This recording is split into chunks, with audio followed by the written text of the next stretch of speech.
about that, because I know a bunch of my listeners right now are like, I hear what you're saying. I have no idea what you're talking about. How do I get into my heart? I kind of get it. I feel it, but how do I do that? Well, this has been kept secret all over the world. They've written books about everything in the world, but about that has always been an oral tradition. They've always kept it quiet. To me, I think I would be yelling it from the rooftops because it's the solution to everything. Yeah, right. But, we know how to get in. There are several ways that life is learned. Jesus taught a way which was eventually thrown away and not given out to the world. And there are other ways. Stanford has done a lot of research on this, and their research is amazing. It's really worth. It's called. I forget what it's called. You'll think of it. I can't think of it right now. But it's Stanford, the heart research that they're doing there, and it's just extraordinary. It's heart math. That's what it is. Heart math, everybody. Good. And heart math has. They've discovered one thing that is really amazing. They've discovered that there's an energy field coming out of the heart that is about 8 to 10 feet in diameter around the body. It's two toroidal fields, which are like a donut is a toroidal field, or the magnetic field around the Earth is a toroidal field. And it's two fields, one inside the other. And they are being generated by the heart and by these very special places that are talked about in ancient times. There's a place called the sacred place of the heart, and another one that's called the tiny place of the heart. 5,000-6,000 years ago they were using those names. And the tiny space is the one inside, and the sacred space is what's outside. And so when you find your way through meditation into your heart, you first enter into the sacred space of your heart. You kind of have no choice because it's bigger and you have to pass through there first. And then you have to find your place into the tiny space, which is usually a really small space that's 6-10 feet around, and in there, in that particular place, there is no polarity. There's no black or good or evil or bad or anything. There is just life, and that is the secret of all secrets, and it's the holy of all holies. It's the place where all creation came from, and every planet, every galaxy, everything that exists in the universe came because of the union of opposites that takes place in that part of our body. And so what the Mayans are saying is that we are going to not live from our brain any longer. We are going to stop that. It's going to be stopped for us. It's going to kind of abruptly be forced on us. And we're going to learn to live in our heart. And this is when the females take over, and because they understand this better than men do. Not that men don't understand it. It's just easier for women to understand this because the heart is pure female. Right. And so... Go ahead.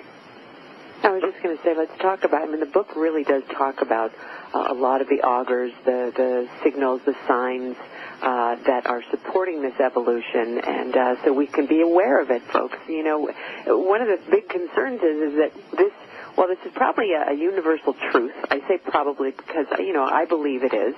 But why do we keep falling asleep? Do you know what I mean? If this is what's going on, how come more of us aren't aware of this? Let's start there. Well, why do we sleep at night? It's the same thing.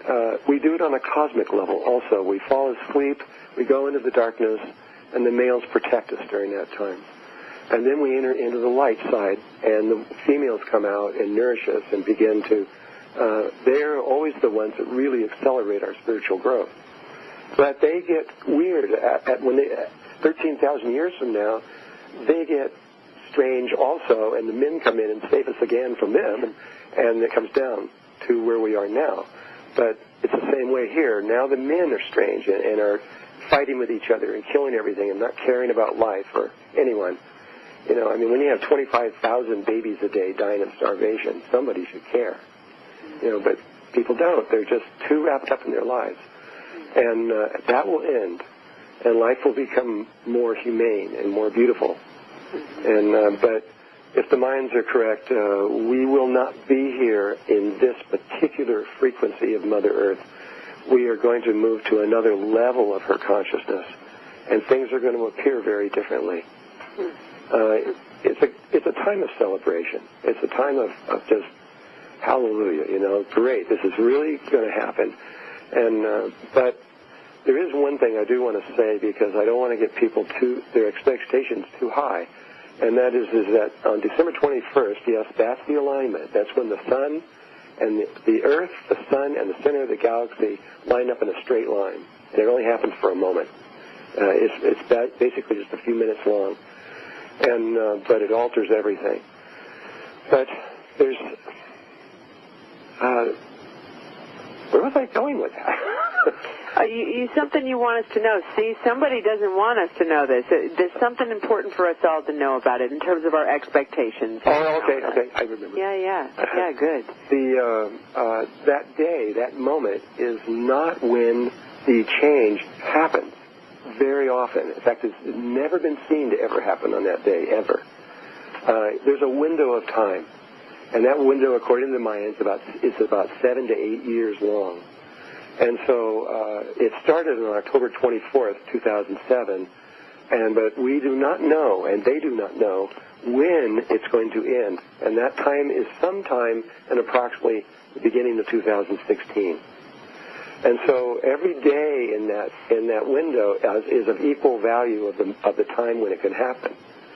And what this is about, from a Mayan point of view, is they have something they call the Hunab Ku, which is a living energy field that the whole universe rotates around, and it is polarized. It is both male and female, and it has an axis that runs through it, and the whole universe rotates around that axis. And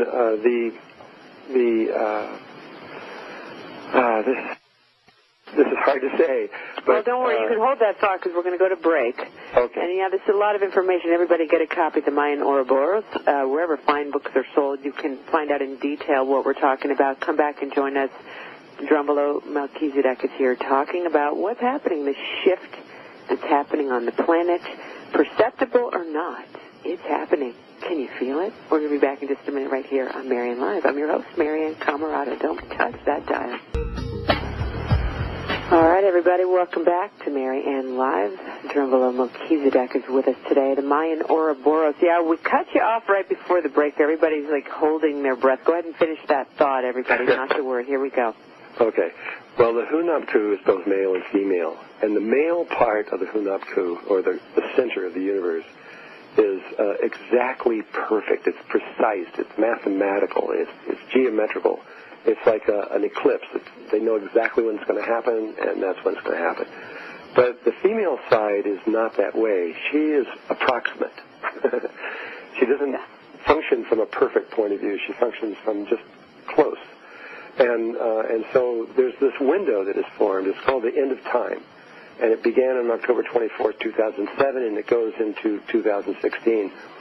And so we don't know when the Mayan prophecy begins, because of this female side. The female side in this case, where we are, is the Earth herself.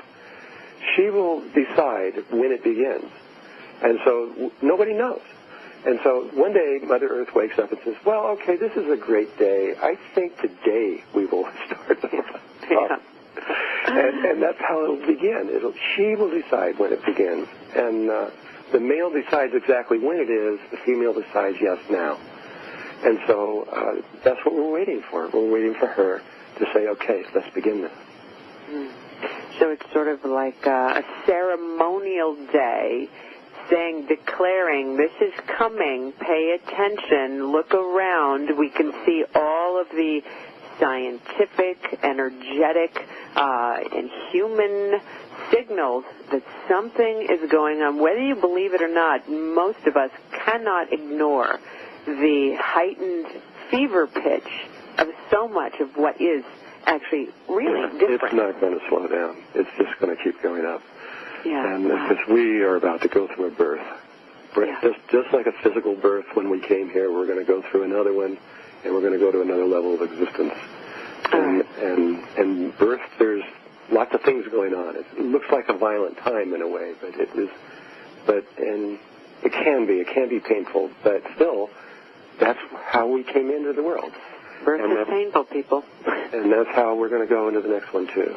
Are you noticing that a lot of folks that are resistant at this time are experiencing more suffering than normal?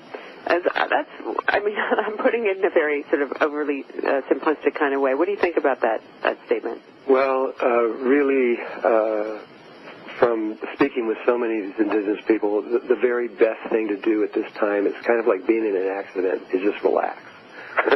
And just not try to fight anything, and just let it come, and not worry. It's what Mara Baba said. Remember, a long time ago, he was silent. He had 2 million followers. Never said anything. He was silent all his life. And I know, my husband loves him. Oh, I do too. Loves that guy. And he said, "Okay, I'm going to speak." He wrote on his chalkboard, "I'm going to speak," and everybody, all of his followers, just glued themselves to what he was going to say, because they thought it was going to be a big, long talk, and then he comes up and says, "Okay, don't worry, be happy." Right. That's where it all originated from, but it's so deep. Yeah. Because if you really understand the nature of the reality, we're fine. We are intimately, we have been alive forever and ever and ever, and we're not going to, we're not going to go away. And we can, if we just relax with this and saw that it's going to be a beautiful thing, even though there may be amazing changes going on in the world and around us, it will be easy.